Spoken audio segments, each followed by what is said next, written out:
Question में एक feeling तो हमें ये आ सकती है कि जैसे ये एक्स क्यूब है, ये उसका स्क्वायर है, ये उसका क्यूब है, तो मतलब ए स्क्वायर ए क्यूब टाइप चीज लिखी है।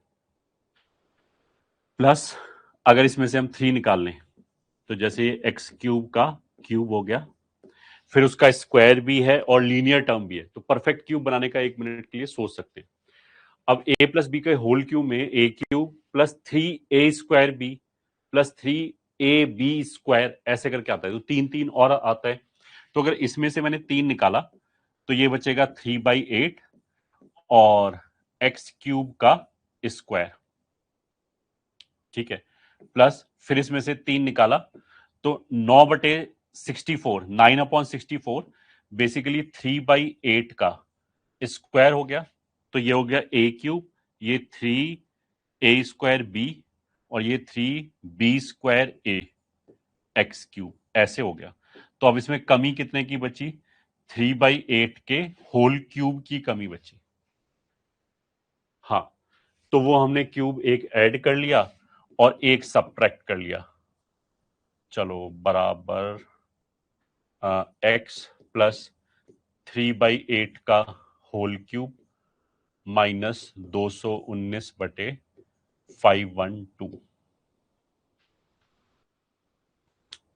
ठीक है। तो लेफ्ट हैंड साइड पे आ जाएगा एक्स क्यूब प्लस 3/8 का होल क्यूब बराबर राइट हैंड साइड पे आ जाएगा एक्स। ये इनमें से 3/8 का क्यूब बाहर निकाला तो यहां कितना बचेगा? 3 का स्क्वायर 9 और यहां कितना बचेगा? ठीक है, तो दिस इज -64, तो दिस इज नथिंग बट 64 8² से चला जाएगा -8², तो ये 3/8 का माइनस बचेगा, तो -3/8। तो इसको अगर मैंने ऐसे लिखा एक्स क्यूब प्लस 3/8 का होल क्यूब प्लस 3/8 बराबर एक्स, तो ये देखो एक्स क्यूब प्लस 3/8 फिर उसका होल क्यूब प्लस 3/8। तो ये पैटर्न हमें कहां से समझ में आता है कि अगर एफ एक्स क्यूब प्लस 3/8 हो जाए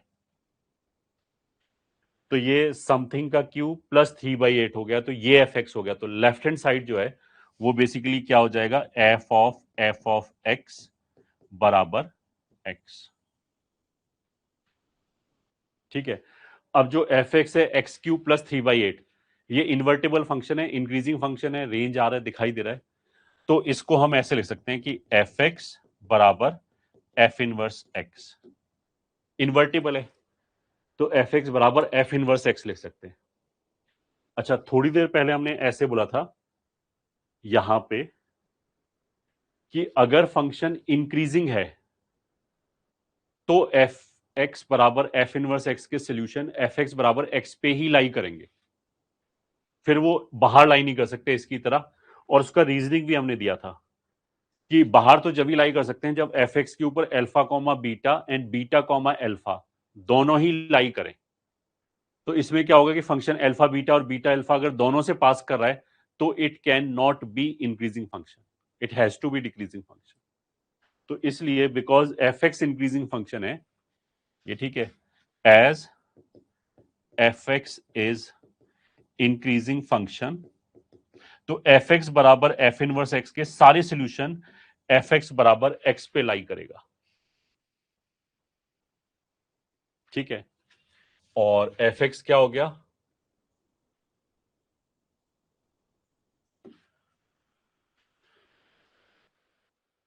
एफ एक्स बराबर एक्स, तो एफ एक्स हो गया एक्स क्यूब प्लस 3/8, तो x cube plus 3/8 x cube से इस तरीके से लाई करेगा, ठीक है। अच्छा, एक बच्चा ऐसा भी हो सकता है कि ऊपर ही ऊपर बना दिया, ऐसा भी हो सकता है कि ऊपर ऊपर बना दिया। तो उसके लिए हम ऐसा बोल सकते हैं कि ये मान लिया y बराबर एक्स क्यूब प्लस 3/8 है और दूसरा लाइन हो गया y बराबर एक्स। अगर x 1 से बड़ा हुआ तो डेफिनेटली एक्स क्यूब एक्स से बड़ा होगा, तब तो यही ऊपर होगा। तो 1 के आगे या इवन 1 पे तो इसी का ग्राफ ऊपर है डेफिनेटली। तो बीच में हम एक कहां पे चेक कर सकते हैं, x बराबर हाफ पे, तो इसमें तो हाफ हाफ आ जाएगा और इसमें क्या आ जाएगा 1/8 4/8, तो इसमें भी मतलब हाफ हाफ आ रहा है, तो एक point of intersection half half मिल गया। ठीक है, तो एक पॉइंट ऑफ इंटरसेक्शन अगर हाफ हाफ है तो एक दूसरा पॉइंट ऑफ इंटरसेक्शन और मिल जाएगा।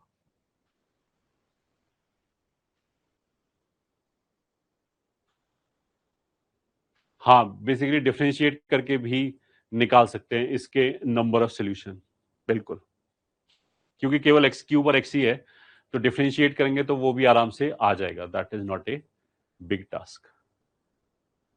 तो यहां से नंबर ऑफ सॉल्यूशन 3 आ जाएगा, number of solution equals to 3, यही आंसर हो गया। तो देखो ग्राफ एनालिसिस से अगर कोई बच्चा है वो ऐसे ग्राफ बनाए, ठीक है, वो बोले कि ऐसे जा रहा है, तो उसको तो एक ही ग्राफ एक ही सोल्यूशन दिखाई देगा।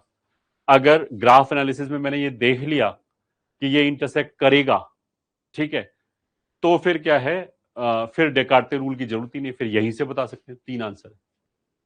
ठीक है,